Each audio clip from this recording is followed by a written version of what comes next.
200 થી 300 આંગણવાડી બહેનોનું ટોળું રજૂઆત કરવા જિલ્લા કલેક્ટર પહોંચ્યું। હમારી માંગે પૂરી કરોના સૂત્રોચ્ચાર કરી જિલ્લા કલેક્ટરમાં કરી રજૂઆત। જાહેર રજાઓ અને લઘુત્તમ વેતનના મુદ્દે જિલ્લા કલેક્ટરે આપ્યું આવેદન। ગુજરાત આંગણવાડી કર્મચારી સંગઠને એફઆરએસની કામગીરી બંધ કરો, બીએલઓની કામગીરી બંધ કરો, નવી મોબાઈલની સુવિધા આપો। વિવિધ માંગણીઓને લઈ જિલ્લા કલેક્ટરને કરાઈ રજૂઆત। ગુજરાત આંગણવાડી સંગઠનના યુનિયને આપી ચીમકી, અમારી માંગ નહીં સંતોષાય તો ગાંધી ચિંધ્યા માર્ગે કલેક્ટર કચેરી ખાતે આંદોલન થશે। જી બેન, તમારું નામ, પરિચય અને આજે કલેક્ટરમાં તમે રજૂઆત કરવા શું રજૂઆત છે, શું કહેશો? મારું નામ નિશાબેન કાછિયા પટેલ છે। હું આંગણવાડી વર્કર છું।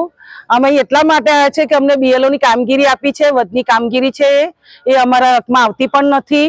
અમે બાળકોનું પૂરક પ્રાથમિક શિક્ષણ આપીએ, પૂરક આહાર આપીએ, પ્લસ અમે એમના હેલ્થ વિશેનું બધું વજન ગ્રેડેશન કરીએ છીએ। એ ઉપરાંત આ એફઆરએસ ની કામગીરી આવી છે। એ એમના આપેલા ફોન આજે 4 થી 5 વર્ષ થઈ ગયા, 5 વર્ષ ઉપર થઈ ગયું હશે ફોન, પણ એમના ફોન બિલકુલ સદંતર બંધ છે। અમે અમારા ફોનમાં કામગીરી કરીએ છીએ અને અમે તો વિધવા બહેનો છીએ। અમારા જોડે ક્યાંથી રૂપિયા હોય નવા મોબાઈલ લાવવાના અને કામગીરી કરવાની, અને કામગીરી નથી થતી તો અમને ઉપરથી પ્રેશર આવે છે, પગાર કપાતની ધમકી પણ આપે છે। તો અમે આ કામ કેવી રીતના કરી શકીએ? અને બીએલઓ ની કામગીરી 3 વાગ્યા પછી કરવાની, તો અમે બધી પણ બાળકો લઈને ઘર બહાર લઈને બેઠી છે। અમારે બાળકો છે, અમારે ઘર છોકરાઓ જોડે થોડો સમય વિતાવવો હોય તો અમે 3 વાગ્યા પછી બીએલઓ ની કામગીરી કરીએ। બીએલઓ વાળા સાહેબો એવું કે રવિવારે કામગીરી કરો, તો અમારે એક રવિવાર જોઈએ। અમને આખા મહિનામાં કે આખા વર્ષ પૂરતી માંડ 5 કે 7 જ જાહેર રજા મળે છે, અમને કોઈ જાહેર રજા નથી મળતી। અમને બીજો ચોથો શનિવાર કે એવી કોઈ રજા નથી મળતી। આખા વર્ષની 5-7 રજાઓમાં અમારે રવિવાર તો ભોગવવો હોય કે નહીં?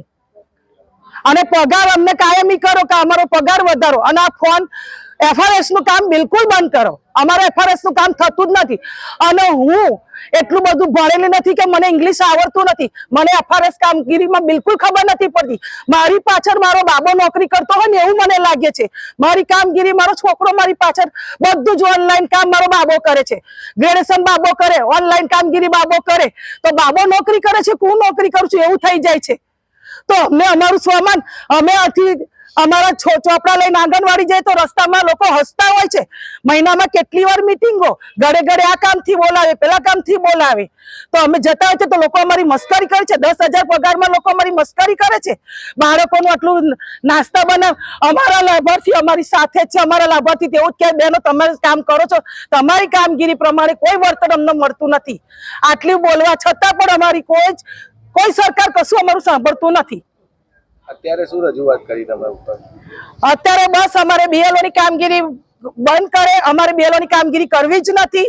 એફઆરએસ બિલકુલ બંધ થઈ જાય અને અમારે નવા ફોન આવે કે અમને કાયમી કરે, પગાર વધારે।